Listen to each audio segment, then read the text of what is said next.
এটা আমার নজরে এসেছে, সোশ্যাল মিডিয়াতে দেখেছি, বাট পত্রিকা আসলে কোন উৎস থেকে এটা বলা হয়েছে এটা কিন্তু আসলে পরিষ্কার করে নাই আসলে। আর এই ধরনের কোনো সিদ্ধান্ত আসলে এখনো হয় নাই। হ্যাঁ, এবং এটা এরকম যদি হয় সেটা আমরা নিজেরাই এটা বলবো, এবং রাজনৈতিক দলে অংশগ্রহণ করার মতো পরিস্থিতি হইলে আমরা সেটা সরকার ছাড়ার সিদ্ধান্ত নিলে আমরা এটা আনুষ্ঠানিকভাবে বলবো। সেরকম কোনো সিদ্ধান্ত এখন পর্যন্ত আমার জায়গা থেকে বা আসিফের জায়গা থেকে আমি যতটুকু জানি যে এরকম হয়নি। কোনো রাজনৈতিক দল গঠনের না, এখনো আমরা এটা ভাবিনি। আমরা তো সরকারের কার্যক্রমই করতেছি। তো এই আলাপটা আসছিল যখন আসলে রাজনৈতিক দল থেকে বলা হচ্ছিল যে সরকারের থেকে রাজনৈতিক দলে অংশগ্রহণ, তখন আমি বলেছিলাম যে কথার প্রেক্ষিতে যে নতুন রাজনৈতিক দল হোক বা অন্য কোনো রাজনৈতিক দল হলুক, আমরা সরকারে থাকা অবস্থায় সেটার সাথে সংশ্লিষ্ট হব না। এখন পর্যন্ত আমাদের এরকম কোনো সিদ্ধান্ত বা পরিকল্পনা আসলে হয় না। তাহলে উপদেষ্টা মহোদয়, যে বিষয়টা জানার ছিল, যে নিউজটা আপনি বস্তুনিষ্ঠ সংবাদের কথা বলেছেন, গণমাধ্যমের স্বাধীনতার কথা বলেছেন একটু আগে, তো বস্তুনিষ্ঠ সংবাদ এবং সবকিছু মিলিয়ে আজকে যে পত্রিকায় যে নিউজটা আসছে, তাহলে কি এটা ভুল তথ্য ছিল কিনা একদম? আমি মনে করি যে উৎসটা তারা পরিষ্কার করেনি, সেক্ষেত্রে আরেকটু দায়িত্বশীলভাবে এটা প্রচার করা উচিত ছিল, বা তাদের কাছে এরকম এটাকে তো খুবই গুরুত্বপূর্ণ একটি সংবাদ আসলে, তো সেক্ষেত্রে তাদের উৎসটা বলা উচিত ছিল। আমাদের জায়গা থেকে তো এরকম হয়নি আসলে।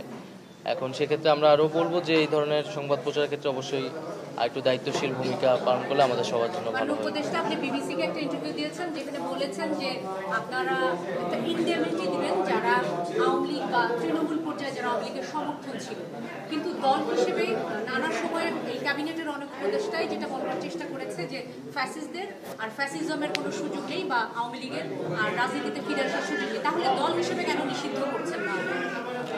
না, এই বিষয়ে সরকার এখনো সিদ্ধান্তে পৌঁছায় নাই, যেহেতু বিচার কার্যক্রম চলমান আছে, ট্রাইব্যুনাল। আমরা বিচার কার্যক্রমটা আগে দেখতে চাই, আদালত কি বলে বা বিচার কার্যক্রমে কতটুকু আগায়।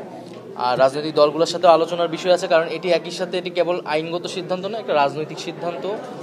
তবে ব্যক্তিগত জায়গা থেকে আমি বা ছাত্রদের পক্ষ থেকে ছাত্ররাও বলেছে যে আমরা মনে করি যে আওয়ামী লীগ 15 বছর যে ফ্যাসিজম করেছে, জুলাই যে ধরনের গণহত্যা সংঘটিত হয়েছে, তারপরে আওয়ামী লীগের রাজনীতি করার আসলে অধিকার নাই। আওয়ামী লীগ নামে, আওয়ামী লীগ ব্যানারে আসলে রাজনীতি করার সুযোগ বাংলাদেশে থাকা উচিত না বলে আমরা মনে করি। সেটার আইনগত প্রক্রিয়া কি হবে, রাজনৈতিক প্রক্রিয়া কি হবে, সেটা হয়তো আমাদের আলোচনা করে বের করতে হবে। আবার পাশাপাশি এটাও আমরা বলেছি যে আমরা কিন্তু কোনো প্রতিহিংসা হয়ে আমরা রাজনৈতিক প্রতিহিংসা শুরু করতে চাই না। আমরা রিকনসিলিয়েশনও চাই, আমরা জাস্টিসও চাই। ফলে যারা সন্ত্রাসী কার্যক্রমের সাথে জড়িত ছিল না, যারা করাপশনের সাথে জড়িত ছিল না, এরকম যারা সমর্থক গোষ্ঠী আছে, নেতাকর্মী আছে, তারা সাধারণ ক্ষমা পেতে পারে। তাদেরকে সমাজে একটা রিকনসিলিয়েশনের ব্যবস্থা থাকতে হবে, নাহলে সমাজকে আমরা বিভাজিত অবস্থায় রাখতে পারি না। একটু আগে আপনি বলছিলেন যে ভিন্ন মত আছে রাজনৈতিক দলের মধ্যে, কিন্তু সময় মতো আসলে ঐক্য থাকবে। যেমন এই জুলাই প্রোক্লামেশনের কথাই যদি বলি, সেটা আসলে এখনো হয়নি। তো এই সব বিষয় নিয়ে আপনারা কি আলোচনার মধ্যে আছেন কিনা? সেই জায়গায় আপনাদের দেরি হচ্ছে যেহেতু, সেটার আসলে কারণটা কি, মানে কোন জায়গায় আটকে আছেন বা রাজনৈতিক দলগুলোর সাথে? আমরা তো আলোচনায় আছি, এবং সরকারের জায়গা থেকে সরকারের সম্পূর্ণ প্রস্তুতিও আছে। এখন এটা রাজনৈতিক দল বিএনপি এখানে দেরি করতেছে বা তারা একটু সময় চাচ্ছে, তো আমরা সেই সময়টাও তাদেরকে দিয়েছি।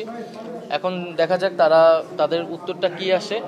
কিন্তু আমি মনে করি যে এটা ছাত্রদের জায়গা থেকে এটা প্রথমে এককভাবেই ঘোষণার সিদ্ধান্ত ছিল।